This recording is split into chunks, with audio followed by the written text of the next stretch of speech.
Welcome to Tales by FELIX, where every story unlocks a new world. Remember to subscribe, like and share. Let's begin. The humid air of Port Harcourt clung to Ngozi's skin like a second veil, heavy and suffocating, as she stood at the altar of St. Michael's Cathedral. The church was a vibrant tapestry of colors, with sunlight streaming through the stained glass windows, casting kaleidoscopic patterns across the sea of aso-ebi-clad guests. The women's gele headwraps bobbed like bright sails, and the men's agbada robes rustled softly as they shifted in their seats. Ngozi's heart pounded, a joyful drumbeat that seemed to sync with the distant chime of church bells waiting to herald her union with Chinidu. Her white lace gown, a masterpiece of intricate beadwork she'd spent months designing with her tailor, felt like a cloud enveloping her. In her hands, a bouquet of crimson roses trembled, betraying the nervous excitement coursing through her veins. She stole a glance at the empty spot beside her where Chinidu should have been standing. He's probably adjusting his tie for the 100th time, she thought, a smile tugging at her lips. Chinidu was meticulous like that, always fussing over the smallest details. But as the minutes ticked by, the smile faltered. The organist, a wiry man with a penchant for dramatic flourishes, looped the same hymn for the 3rd time, and a knot of unease tightened in Ngozi's stomach. She caught the eye of Uncle Emeka, the MC, a jovial man whose booming laugh could fill a room. Today, though, his usual cheer was strained. He stood near the altar, glancing at his gold wristwatch with increasing frequency, his forced smile not quite reaching his eyes. The congregation's murmurs grew louder, a low hum of curiosity and impatience. Ngozi's bridesmaids, Chidera and Ifeanyi, flanked her, their matching coral dresses vibrant against the white of her gown. Chidera leaned in, her voice a conspiratorial whisper. "Ngozi, you think Chinidu's trying to make a grand entrance? This man and his drama." Her attempt at humor fell flat, and Ngozi's laugh was more nervous than amused. "I don't know," Ngozi murmured, her eyes darting to the church doors. "He's never late. Not like this." Ifeanyi, ever the pragmatist, adjusted Ngozi's veil, her fingers cool against Ngozi's flushed skin. "He'll be here, babe. Maybe traffic on ABA Road is holding him up. You know how Port Harcourt can be." Ngozi nodded, clinging to the explanation like a lifeline, but the knot in her stomach tightened further. The organist transitioned to another hymn, the notes now grating against her nerves. Then, Uncle Emeka's phone rang, cutting through the music like a knife. He stepped to the side, his broad shoulders hunching as he answered in a low, urgent tone. Ngozi strained to hear, but the words were lost to the organ's swell. What she couldn't miss was the way his face drained of color, his usual joviality replaced by a grim mask. He hung up, his hand lingering on the phone as if it weighed a ton, and his eyes found Ngozi's across the crowded church. The congregation hushed, sensing the shift in the air. Uncle Emeka approached her, his steps deliberate, his expression one of someone tasked with delivering terrible news. "Ngozi," he began, his voice heavy with dread, "there's been a slight delay." Ngozi's heart stuttered. "A delay?" Her voice was barely above a whisper, but it carried a tremor that betrayed her rising panic. "What kind of delay, Uncle Emeka?" He hesitated, his eyes darting to the guests before returning to her. It's Chinidu. Something's come up. He'll be here soon, I'm sure." "Something's come up," Ngozi repeated, her voice sharper now, cutting through the haze of her shock. "On our wedding day? What could possibly?" Uncle Emeka raised a placating hand. "Ngozi, let's not jump to conclusions. I'll find out more. Just stay calm, okay? For the guests. Stay calm." The words felt like a slap. Her carefully constructed fairy tale, the one she'd spent months planning, from the hand-stitched invitations to the 5-tiered cake waiting in the reception hall, was cracking at the seams. The congregation's whispers grew into a restless buzz, and Ngozi felt every pair of eyes boring into her. Her dream was unraveling, and she was powerless to stop it. The slight delay stretched into an agonizing eternity, each minute a fresh wound to Ngozi's pride. The organist, perhaps sensing the need to fill the void, launched into a 4th hymn, but the music felt mocking now, a cruel reminder of the joy that was slipping away. The congregation's murmurs had evolved into full-blown conversations, some hushed, others less discreet. Ngozi stood rooted to the altar, her bouquet now a heavy weight in her hands.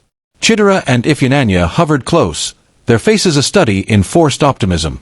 Ngozi, maybe his car broke down, Chidera offered, her voice bright but brittle. You know that his old Toyota has been acting up. Ngozi shook her head, her throat tight. He would have called. He would have said something. Ifeananya squeezed her arm. Let's go to the back room for a bit. Get some air, away from all these eyes. Ngozi nodded numbly, allowing her friends to guide her through a side door to a small antechamber behind the altar. The room was stark, with only a wooden table, a few chairs, and a faded crucifix on the wall.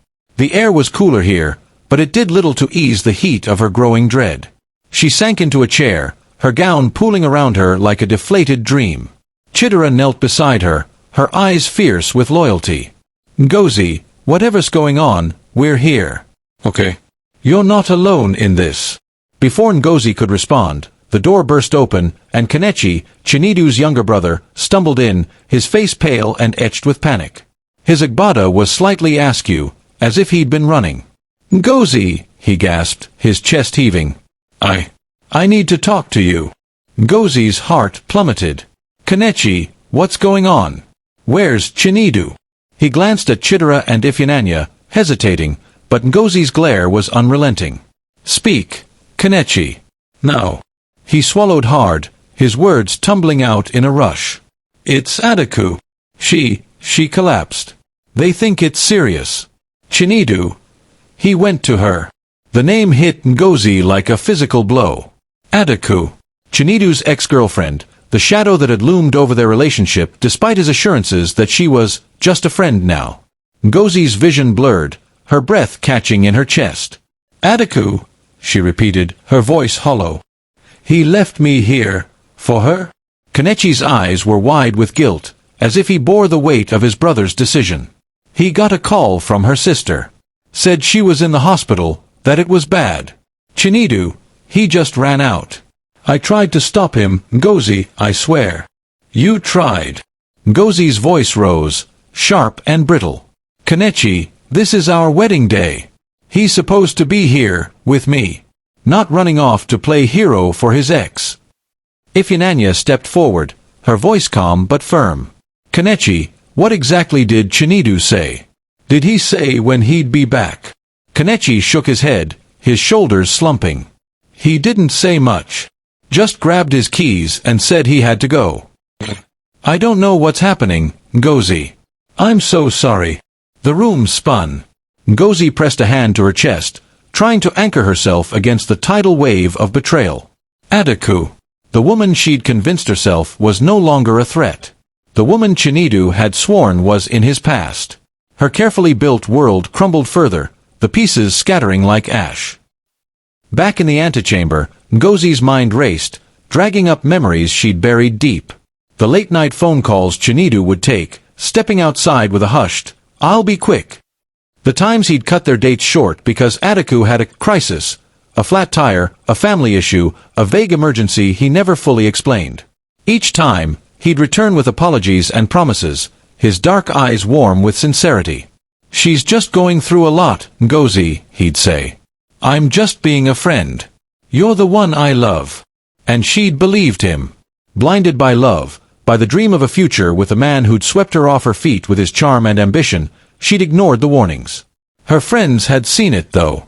Ifeananya, with her sharp intuition, had been the most vocal. One evening, over pepper soup at their favorite spot in GRA, she'd leaned across the table, her eyes narrowed. Ngozi, that Adaku girl has a hold on him, she'd said, her voice low but firm. I'm not saying he doesn't love you, but those late-night calls? Those emergencies. They're not normal. Be careful. Ngozi had laughed it off, tossing her braids over her shoulder. Ifeananya, you're too suspicious. Chinidu's just a good guy. He's not like that. Chidera, ever the peacemaker, had chimed in.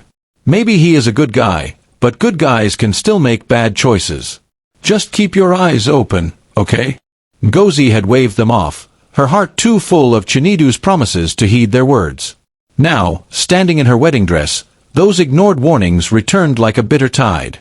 The late-night calls, the abrupt exits, the excuses, they weren't just red flags, They were flashing neon signs she'd chosen to ignore. The truth hit her with the force of a physical blow, and she sank back into the chair, her bouquet slipping to the floor. Chidera picked up the roses, her voice soft but fierce. Ngozi, you don't deserve this. Whatever's going on with Chinidu and that girl, it's not your fault. Ifeanyi's eyes blazed with anger. If he's choosing Adaku over you on your wedding day, then he's shown you exactly who he is. You don't need that kind of man. Ngozi's throat burned with unshed tears. I thought he loved me, she whispered, the words tasting like ash. How could I have been so blind? You weren't blind, Ifeanyi said, kneeling beside her. You were in love. And love makes us trust, even when we shouldn't. But you're not blind now, Ngozi. You see him for who he is. The words were a lifeline, but they couldn't fully pull her from the abyss of her heartbreak. Her fairy tale was in tatters, and the man she'd trusted to write it with her was nowhere to be found. Back in the main hall, Uncle Emeka was doing his best to salvage the situation. His voice boomed over the microphone, its usual warmth strained. Ladies and gentlemen, let's take a short recess. Please, enjoy some refreshments in the courtyard while we sort out a small matter. The ceremony will resume shortly. His words did little to quell the growing restlessness. The guests shuffled toward the courtyard, their voices a chorus of speculation. What's going on? Is the groom coming? Poor Ngozi, this is embarrassing. Each whisper was a fresh stab to Ngozi's pride. She stood in the antechamber, her mother's face appearing in the doorway, a mask of controlled fury. Her father followed, his eyes glistening with unshed tears, his heartbreak mirroring her own. Ngozi, my daughter, her mother said, her voice tight. What is this nonsense? Where is that boy? Ngozi shook her head, unable to form words. Her father placed a gentle hand on her shoulder. Whatever happens, we're here for you. You don't have to face this alone. But she felt alone. The weight of 100 pitying glances pressed down on her, turning her grand entrance into a slow, agonizing walk of shame. She retreated further into the antechamber, the door closing behind her, shutting out the murmurs but not the pain. Her gown, once a symbol of her dreams, now felt like a mockery, its weight dragging her down. Chidera and Ifeanyi stood guard, their presence a small comfort.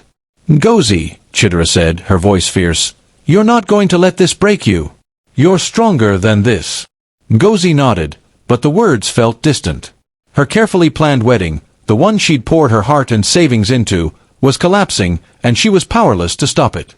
The roses in her hand felt like thorns, each one pricking at Juno ascending the altar. Ngozi's heart sank. Her dream was over, but now it was shattering. Ngozi's phone buzzed in the pocket of her gown, the screen glowing with Chinidu's name. Her fingers froze, her heart racing. A message. Ngozi, I'm so sorry. I had to go. Adaku, it looked really bad. I'll explain everything when I get back. The words were a gut punch, each one laced with betrayal. She stared at the screen, her vision blurring with tears. Explain. She thought bitterly. What's there to explain? You chose her. Again. Her fingers trembled as she typed a reply, her resolve hardening with every word. Don't bother coming back, Chinidu. The wedding is off. She hit send, the finality of the action sending a wave of relief through the crushing disappointment. She sank back into the chair, her tears falling silently, the bouquet now a crumpled heap on the floor. Chidera and Ifeanyi exchanged a glance, their faces grim. Ngozi, you don't have to do this, Ifeanyi said softly. You don't have to decide now. Let's get you out of here, away from all these people. Ngozi shook her head, her voice steady despite the storm inside her. No. I'm done waiting for him. She stood, her gown rustling like a whisper of what might have been. I need to speak with Mama Chinidu. She marched out of the antechamber, her bridesmaids trailing her, and found Chinidu's mother among the bewildered guests. Mama Chinidu's stern face softened with surprise as Ngozi approached, holding out the beaded bag containing the bride price. Mama Chinidu, Ngozi said, her voice shaking but firm, please take this back. Your son has made his choice. I will not be a woman who is chosen second. The older woman's eyes widened, her hand hesitating before taking the bag. Ngozi, I'm sure there's an explanation. There's nothing to explain, Ngozi interrupted, her voice like steel.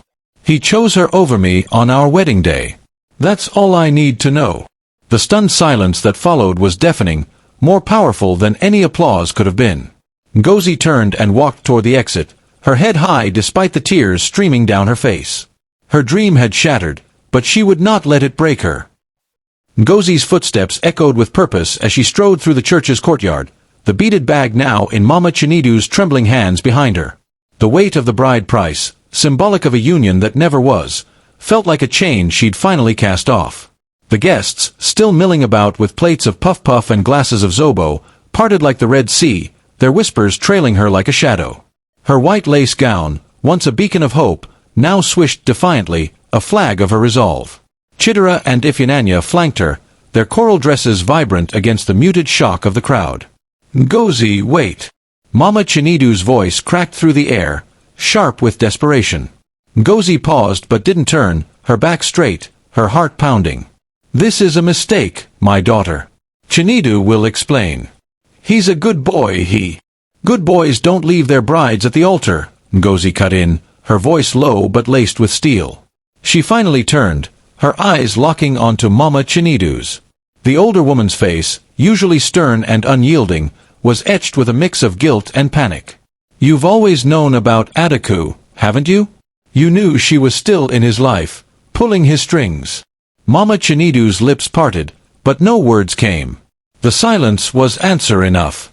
Ngozi's chest tightened, not with pain but with a strange, liberating clarity. Keep the bride price if you want, she said, her voice steady now. But I'm done. Your son made his choice, and it wasn't me. Chidera let out a low whistle, her eyes wide with admiration. Ngozi, you're a queen, she murmured, squeezing her friend's arm. Ifeanyi, ever practical, tugged gently at Ngozi's sleeve. Let's go, babe. You've said what you needed to. As they moved toward the waiting car, Ngozi caught snippets of conversation from the guests. Did she just return the bride price? That girl has guts. Chinidu messed up big time.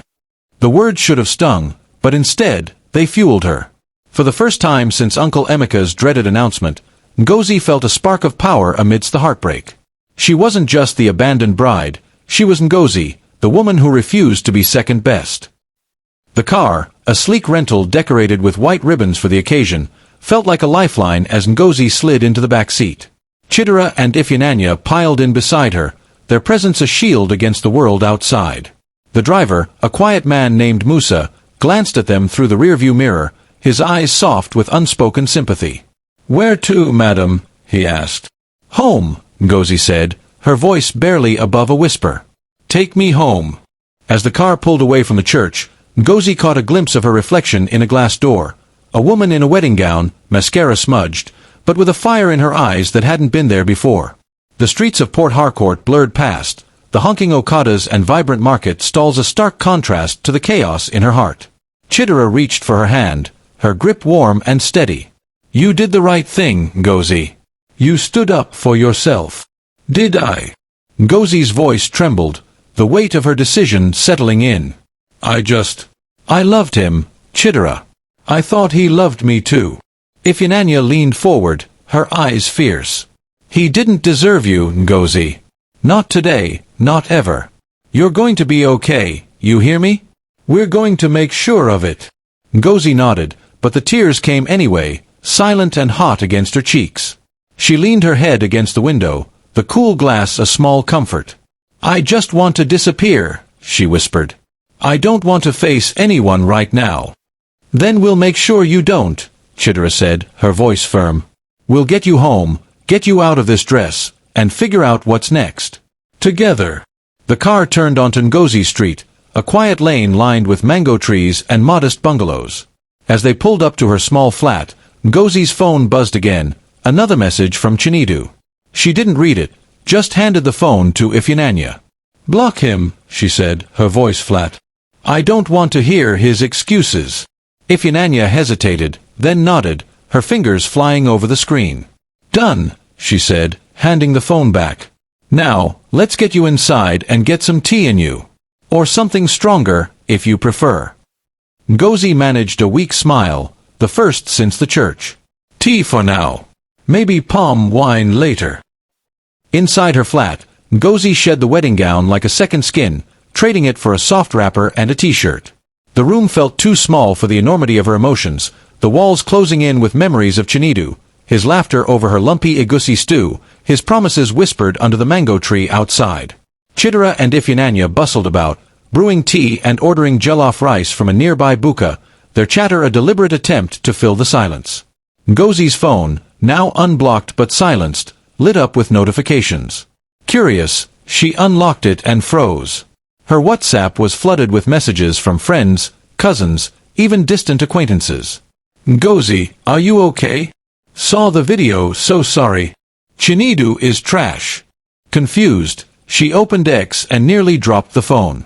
The hashtag Ngozi the abandoned bride was trending, with thousands of posts. A video, grainy but unmistakable, showed Uncle Emeka's panicked phone call, Kanechi's rushed explanation, and worst of all, Ngozi's tear-streaked face as she stood at the altar. Who did this? Ngozi whispered, her voice shaking with fury and humiliation. She scrolled through the posts, her heart sinking further. A young blogger, at Port Harcourt Gist, had live-streamed parts of the wedding, his caption sensational, groom ditches bride for X. Drama at St. Michael's. The comments were a mix of sympathy and speculation, some defending Chinidu, others tearing him apart. Ifeanyi snatched the phone from her hands. Ngozi, don't look at that nonsense. People are vultures, feeding off your pain. Too late, Ngozi said, her voice hollow. It's everywhere. My heartbreak is entertainment. Chidera sat beside her, her eyes blazing. Then we take control of the narrative. You're not a victim, Ngozi. You're a warrior. Let them see that. How? Ngozi asked, her voice breaking. Everyone's watching me fall apart. Ifeanyi's eyes narrowed. We'll figure it out. But for now, you need to rest. Let the internet do its thing. It'll move on to the next scandal soon enough. But Ngozi wasn't so sure. The video was spreading like wildfire, each view a fresh stab to her dignity. She curled up on the couch, clutching her tea, the weight of her public humiliation pressing down harder than ever. By evening, Ngozi's phone was a battlefield of missed calls and voicemails, most from Chinidu. Against her better judgment, she played one, his voice frantic and pleading. Ngozi, please, it's not what you think. Adaku was in the hospital, it was serious. I didn't mean to hurt you. I love you, I swear. Call me back, let me explain. She deleted it, her fingers trembling. Another followed, his tone more desperate. Ngozi, I'm begging you. I made a mistake, but I'm coming back to fix this. Please don't give up on us. Ifeanyi, overhearing, snorted. Fix what? He left you at the altar, Ngozi. There's no fixing that. Ngozi nodded, but the words stung. She'd loved Chinidu's voice, the way it softened when he spoke her name, the promises it carried. Now, it was just noise, empty and hollow. She silenced the phone again, but not before another message popped up, I'm outside your house. Please talk to me. Her heart lurched. He's here, she whispered, panic rising. Chidera peeked through the curtains, her face darkening. He's parked across the street, just sitting there. Want us to chase him off? Ngozi shook her head, her resolve hardening. No. I'm done hiding. She stood, smoothing her wrapper, and marched to the door, her friends trailing her like bodyguards. Outside, Chinidu leaned against his car, his agbada rumpled, his face a mask of desperation. Ngozi, thank God, he stuttered, stepping forward. I can explain. Stop, Ngozi cut him off, her voice cold. You left me at the altar, Chinidu. For Adaku. What's there to explain? It wasn't like that, he pleaded, his hands outstretched. Her sister called, said she'd overdosed, that she might not make it. I had to go, Ngozi. I didn't want to, but... But you did, Ngozi said, her voice steady despite the tears threatening to spill. You chose her over me. On our wedding day. Do you know what that felt like? Chinidu's face crumpled. I'm sorry, Ngozi. I love you. I'll make this right. Your apologies mean nothing, she said, turning away. Go back to Adaku. She clearly needs you more than I ever will. She walked back inside, slamming the door on his pleas, her heart a battlefield of pain and defiance. The next morning, Ngozi woke to a flood of messages, not from Chinidu but from her cousin, Sister Karo, a no-nonsense nurse with a knack for gossip. Ngozi, call me now. You won't believe what I heard about Adaku. Curious, despite herself, Ngozi dialed Karo's number. What's going on? She asked, her voice weary. Karo's voice was gleeful, tinged with cynicism. That Adaku girl? Her emergency was a stunt. She took a handful of sleeping pills, just enough to scare everyone, not enough to do real damage. She's fine now, milking the attention at the hospital. Word is, she did it to get Chinidu to run to her. Ngozi's blood ran cold. She, what? Yup, Karo said, popping her gum. Classic manipulation. She knew it was your wedding day. Her sister told the nurses it was all planned to win him back. Can you believe that? Ngozi's hands shook, rage replacing her grief. He left me for that. For her theatrics. Exactly, Karo said. Chinidu's a fool, and Adaku's a snake. You're better off without them. Hanging up, Ngozi scrolled through X, where the truth was starting to leak. Posts from at Port Harcourt Gist and others hinted at Adaku's manipulation, with comments like, Adaku played the oldest trick in the book, and Ngozi dodged a bullet. The hashtag Justice for Ngozi was gaining traction, a small comfort amidst the storm. Ngozi set her phone down, her mind racing. Adaku's stunt had cost her a wedding, a dream, a future she believed in. But it had also shown her the truth. Chinidu's loyalty was as fragile as her shattered fairy tale. She wasn't just hurt, she was angry. And that anger, she realized, was the spark she needed to rebuild. The sun had barely risen when the hashtag Justice for Ngozi began trending across Nigeria, fueled by the viral video of the abandoned wedding and the shocking revelation about Adaku's manipulative emergency. Social media platforms, particularly X, buzzed with outrage, support, and speculation. Posts like at Port Harcourt Gist's video had amassed millions of views, turning Ngozi's private heartbreak into a public spectacle. The hashtag Justice for Ngozi trended alongside hashtag Ngozi the Abandoned Bride, with thousands of strangers, friends, family, and even people across the globe, weighing in on the drama. Comments ranged from heartfelt support, Ngozi deserves better, to scathing criticism of Chinidu and Adaku. The online outcry was a tidal wave, unstoppable, and it was reshaping Ngozi's story into one of resilience and empowerment. Ngozi sat on her couch, staring at her silenced phone, the notifications still pouring in. Her heartbreak was no longer just hers, it was everyone's to dissect. She opened X again, this time deliberately, and saw her own tear-streaked face staring back at her from a stranger's live stream. Her hands shook as she scrolled through the comments, each one a fresh wound. Chinidu's a coward, one user wrote. Ngozi's strength is an inspiration, another declared. The posts were relentless, a mix of pity, anger, and admiration, but they did little to ease the ache in her chest. Her cousin, Sister Karo, called again, her voice urgent.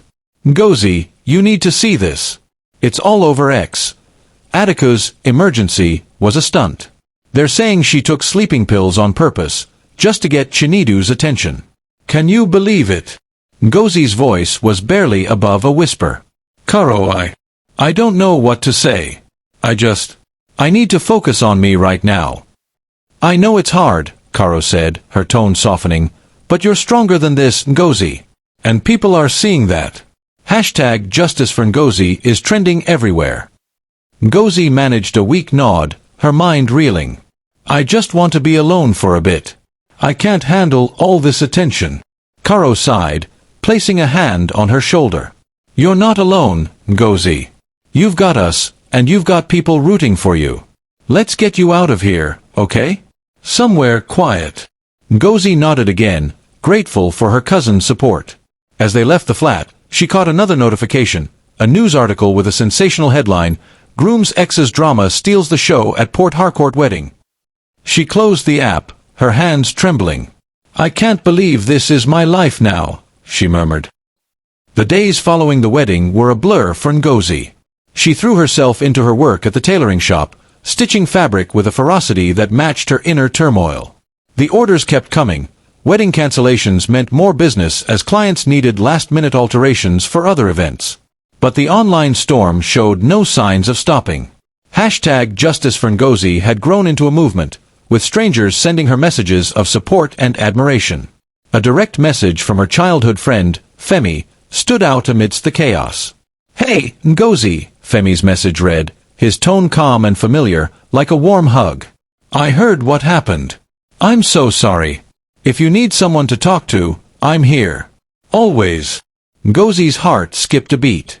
Femi, the quiet, dependable lawyer she'd known since secondary school, had always been there, a constant in her life she'd overlooked in her pursuit of Chinidu's charm. She hesitated, then replied, "Thanks, Femi. Can we meet up? I could use a friend." They met at a small cafe in GRA, the aroma of fresh coffee mingling with the salty breeze from the nearby Niger River. Femi's eyes were soft, his suit slightly wrinkled from a long day at the office, but his presence was a balm to Ngozi's raw nerves. "Ngozi," he said, his voice steady, "I've been following everything online. You're stronger than you think. Let me help with the legal stuff, vendor contracts, refunds, all of it. I've got your back." Ngozi's eyes welled up, but she blinked the tears away. "Femi, you don't know how much that means. I don't know where to start." "Start with a coffee," he said with a small smile, pushing a steaming mug toward her. "And then we'll figure out the rest. I'm here, okay?" She nodded, the warmth of his words sinking in. Femi had always been the one who showed up when it mattered, not with grand gestures but with quiet reliability. She sipped the coffee, the bitterness grounding her, and for the first time in days, she felt a flicker of hope. The knock came late in the evening, just as Ngozi was settling into a quiet night of Netflix and ice cream. She opened the door to find Chinidu, disheveled and desperate, his eyes red-rimmed and his agbada askew. "Ngozi, please," he started, his voice cracking. "I didn't mean to hurt you." Adaku's sister called. Sister was cut off mid-sentence. "I'm picking it up from here." The knock came late in the evening, just as Ngozi was settling into a quiet night of Netflix and ice cream. She opened the door to find Chinidu, disheveled and desperate, his eyes red-rimmed and his agbada askew. "Ngozi, please," he started, his voice cracking. "I didn't mean to hurt you." Adaku's sister called, said she was in the hospital, that it was serious. "I had to go, Ngozi. I didn't want to, but I couldn't leave her like that." Ngozi's heart clenched, the wound still fresh. She stepped back, her voice icy. "You don't get to show up here, Chinidu. You made your choice at the altar. What's there to explain?" He followed her inside, his hands trembling as he clutched a crumpled piece of paper, hospital discharge papers, maybe, or a script for another dramatic plea. "Ngozi, I'm begging you. It was a mistake, a moment of panic. I love you, I swear. I'll make this right." She crossed her arms, her wrapper loose around her shoulders, her eyes blazing. "A mistake," she snapped, her voice sharp enough to cut through the humid air. "You left me standing alone in a church full of people, Chinidu. For her. Do you know what that did to me? To us." He sank onto her couch, his head in his hands. "I'm sorry, Ngozi. I didn't know it was a stunt." Her sister sounded so scared I thought. His voice broke and he looked up, his eyes pleading. "I thought I was saving her life." Ngozi's laugh was bitter, echoing off the walls of her small living room. "Saving her life. Chinidu, you chose her drama over our future. You don't get to play the hero now." He stood, pacing the small space, his voice growing more desperate. "I know I messed up, Ngozi. I know I hurt you. But I'm here now, and I'm not giving up on us." "You already did," she said, her voice low and final. "You gave up on us when you ran out of that church. There's no us left to fight for." She turned away, the door clicking shut behind him, the sound as final as her words. Ngozi sank back onto the couch, the weight of his betrayal heavier than ever, but the online support, #Justice for Ngozi, gave her a spark of strength she hadn't expected to find. A few days later, Ngozi's phone buzzed again, this time with a message from Adaku herself. "Ngozi, we need to talk," it read, her tone clipped and devoid of remorse. "Meet me at the Blue Moon Cafe, 2 p.m. I owe you an explanation." Ngozi hesitated, her thumb hovering over the reply button. Part of her wanted to ignore it, to let Adaku's words drown in the noise of her own anger. But curiosity, and a need for closure, won out. She arrived at the cafe early, her wrapper tied tightly, her chin high. Adaku was already there, perched at a corner table, her eyes red and swollen, her usual confidence replaced by a fragile veneer. "Ngozi," she began, her voice carrying that familiar arrogance, "you've got it all wrong. I wasn't trying to ruin your day. I was scared, desperate. I didn't mean for any of this to happen." Ngozi's eyes narrowed, her arms crossed tightly. "You didn't mean to take a handful of sleeping pills, Adaku? You didn't mean to call Chinidu right before he was supposed to say, 'I do'? Don't give me that, Adaku. You knew exactly what you were doing." Adaku leaned back, her lips pursed, her eyes darting away. "You're being unfair, Ngozi. Chinidu and I have history. You can't just erase that because you wanted a fairy tale." "History?" Ngozi's voice rose, sharp and cutting. "You don't get to claim history when you crashed my wedding, Adaku. That was my day, not yours." Adaku stood, her chair scraping against the floor, her voice trembling with defiance. "You're not the victim here, Ngozi. I was fighting for my life. You can't judge me until you've walked in my shoes." "Oh, I've walked in worse," Ngozi shot back, her voice steady but laced with pain. "You made sure I'd never forget that day, Adaku. You won." She stormed out of the cafe, her wrapper trailing behind her like a flag of independence. The air was thick with the scent of coffee and betrayal, but Ngozi's head was clear. She wasn't the abandoned bride anymore. She was the woman who walked away.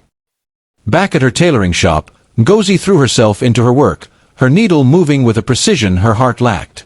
The orders kept coming. Wedding cancellations meant more business, as clients needed last-minute alterations for other events. But the online storm showed no signs of stopping. #Justice for Ngozi had grown into a movement, with strangers sending her messages of support and admiration. A direct message from her childhood friend, Femi, stood out amidst the chaos. "Hey, Ngozi," Femi's message read, his tone calm and familiar, like a warm hug. "I heard what happened. I'm so sorry. If you need someone to talk to, I'm here. Always." Ngozi's heart skipped a beat. Femi, the quiet, dependable lawyer she'd known since secondary school, had always been there, a constant in her life she'd overlooked in her pursuit of Chinidu's charm. She hesitated, then replied, "Thanks, Femi. Can we meet up? I could use a friend." They met at a small cafe in GRA, the aroma of fresh coffee mingling with the salty breeze from the nearby Niger River. Femi's eyes were soft, his suit slightly wrinkled from a long day at the office, but his presence was a balm to Ngozi's raw nerves. "Ngozi," he said, his voice steady, "I've been following everything online. You're stronger than you think. Let me help with the legal stuff, vendor contracts, refunds, all of it. I've got your back." Ngozi's eyes welled up, but she blinked the tears away. "Femi, you don't know how much that means. I don't know where to start." "Start with a coffee," he said with a small smile, pushing a steaming mug toward her. "And then we'll figure out the rest. I'm here, okay?" She nodded, the warmth of his words sinking in. Femi had always been the one who showed up when it mattered, not with grand gestures but with quiet reliability. She sipped the coffee, the bitterness grounding her, and for the first time in days, she felt a flicker of hope. The air in Ngozi's small flat was thick with the aroma of jollof rice and the laughter of her closest friends, a deliberate contrast to the chaos of the past week. Chidera and Ifeananya had organized what they called a post-wedding healing party, transforming her living room into a sanctuary of sisterhood. The coffee table was laden with plates of spicy jollof, fried plantain, and bottles of chilled malt, while a Bluetooth speaker blared Tiwa Savage's latest hit. Fairy lights, strung hastily across the walls, cast a warm glow, softening the edges of Ngozi's lingering pain. Chidera, ever the life of the party, stood on a chair, holding a bottle of malt like a microphone. "To Ngozi," she declared, her voice ringing with pride. "The strongest woman I know, who walked away from a man who didn't deserve her and returned the bride price like a queen." The small group, Chidera, Ifeanyi, Sister Caro, and a few other friends, erupted in cheers, raising their drinks. Ngozi managed a smile, her heart swelling despite the ache that still lingered. "You guys are too much," she said, her voice thick with emotion. "I don't know what I'd do without you." Ifeanyi, perched on the arm of the couch, reached for Ngozi's hand. "You'd still be a badass, but we're here to remind you of that. No man, no drama, is going to dim your shine, Ngozi." Sister Caro, nursing a plate of jollof, chimed in with her usual bluntness. "Honestly, Ngozi, you dodged a bullet. Chinidu and that Adaku girl deserve each other. Let them stew in their mess." The room burst into laughter, and for the first time in days, Ngozi felt the weight on her chest lighten. The online storm, #JusticeForNgozi still trending on X, had brought her unexpected allies, but it was this circle of women, her chosen family, who anchored her. They stayed late into the night, sharing stories, dancing, and plotting her next steps. "You need to get back to your shop," Chidera said, her eyes gleaming with mischief. "Make some killer designs, show the world you're unstoppable." Ngozi nodded, a spark of determination igniting. "You're right. I've got orders piling up, and I'm not letting this define me." As the night wound down, Ifeanyi pulled her aside, her voice soft but firm. "Ngozi, you're allowed to grieve, you know. But don't let it consume you. You're building something new now, and we've got your back." Ngozi hugged her tightly, tears prickling her eyes. "Thank you, Ife.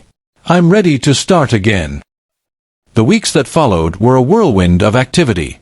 Ngozi threw herself into her tailoring shop, her needle moving with a purpose that mirrored her growing resolve.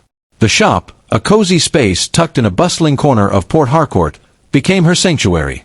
She sketched new designs, bold, vibrant gowns that screamed confidence, and her clients, drawn by both her skill and her viral story, kept the orders coming. The hum of the sewing machine was a rhythm she could control, unlike the chaos of her broken engagement. Femi became a constant presence, stopping by the shop with coffee or lunch, his quiet support a steady anchor. One afternoon, as Ngozi pinned a half-finished Ankara dress to a mannequin, he leaned against the counter, his eyes warm. "You're doing amazing, you know that," he said, his voice low. "The way you've handled everything, it's inspiring." Ngozi blushed, brushing a braid behind her ear. "I'm just trying to keep moving, Femi. If I stop, I'll think too much." He nodded, his gaze steady. "You don't have to do it alone, Ngozi. I'm here, not just for the legal stuff. For you." Her heart skipped a beat, but she wasn't ready to dive into anything new, not yet. "I appreciate that, Femi. More than you know. But I need time." "Take all the time you need," he said, his smile gentle. "I'm not going anywhere." As he left, Ngozi felt a flicker of hope, like sunlight breaking through a storm. Her shop was thriving, her friends were her rock, and Femi's kindness offered a glimpse of a love that didn't demand her heart before she was ready to give it. She turned back to her sketchbook, her pencil moving with a newfound energy. The future was uncertain, but it was hers to shape. The online chatter about #JusticeForNgozi hadn't died down, and it was taking a toll on Chinidu. Posts on X painted him as the villain, with memes and threads dissecting his betrayal. At Port Harcourt Gist, the blogger who'd sparked the viral storm, posted a new update. Sources say Chinidu's relationship with Adaku is crumbling. "Looks like karma's working overtime." The comments were ruthless, with users calling him everything from spineless to Adaku's puppet. Ngozi tried to avoid the posts, but Sister Caro kept her updated, relishing the gossip. "Word is, Chinidu's family is furious with him," Caro said over a phone call, her voice gleeful. "His mother's been getting an earful at church, and his business deals are falling through because people don't trust him anymore." Ngozi's heart twisted, not with sympathy but with a strange satisfaction. "He made his bed," she said, her voice steady. "Let him lie in it." Caro chuckled. "That's my girl. And Adaku. She's been posting cryptic nonsense on Instagram, trying to play the victim. Nobody's buying it." Ngozi scrolled through Adaku's profile later, curiosity getting the better of her. The posts were vague, quotes about healing and misunderstood hearts, but the comments were brutal, with users referencing #JusticeForNgozi and calling out her manipulation. Chinidu, too, had gone silent on social media, his once active account now dormant. Rumors swirled that Adaku's possessiveness was suffocating him, their reunion already fraying at the edges. Karma, it seemed, was swift. Ngozi set her phone down, a small smile tugging at her lips. She wasn't gloating, not really, but the knowledge that Chinidu was facing the consequences of his actions felt like a small victory. Months passed, and Ngozi's life began to take on a new rhythm. Her tailoring shop was booming, with orders coming from as far as Lagos and Abuja, thanks to the viral attention. She hired 2 assistants to keep up with demand, their chatter and laughter filling the shop with life. She'd even started a small Instagram page, at Ngozi Designs, showcasing her creations, bold, vibrant gowns that reflected her newfound strength. The comments were filled with praise, many referencing her story, from abandoned bride to fashion queen. #Justice for Ngozi. Her heart still carried a faint scar, the pain of Chinidu's betrayal a quiet ache, but it no longer defined her. She surrounded herself with positive influences, Chidera and Ifeanyi, who checked in daily, Sister Karo, who kept her laughing, and Femi, whose steady presence was a constant reminder that love didn't have to hurt. She threw herself into her passions, sketching late into the night, dreaming of expanding her shop into a full-fledged fashion brand. One evening, as she closed up the shop, Femi stopped by with a bag of suya, the spicy aroma filling the air. "Thought you might need a break," he said, his smile warm. Ngozi laughed, accepting the skewer he offered. "You're spoiling me, Femi." "Good," he said, his eyes twinkling. "You deserve it." They sat on the shop steps, the night air cool against their skin, and talked about her designs, his latest case, the future. For the first time, Ngozi felt like she was moving forward, not backward, her heart open to possibilities she hadn't dared imagine. One sunny afternoon, Ngozi was sketching a new design in her shop, the sunlight streaming through the window, when Femi walked in. His suit was crisp, his eyes bright with something more than friendship. He hesitated, then sat across from her, his hands clasped tightly. "Ngozi," he began, his voice steady but laced with emotion, "I've wanted to say this for a while. I've cared about you since we were kids, and seeing you go through all this, it's only made me admire you more. I know you're healing, and I don't want to rush you, but I need you to know how I feel. I love you, Ngozi. I always have." Ngozi's pencil stilled, her heart racing. She looked into his eyes, seeing the sincerity, the quiet strength that had always been there. She thought of Chinidu's promises, now ash in her memory, and realized how different this moment felt. Safe, genuine, unhurried. "I'm not ready to jump into anything," she said softly, her voice honest. "But I feel something for you too, Femi. I just need time to trust my heart again." He smiled, relief washing over his face. "I'll wait, Ngozi. As long as it takes."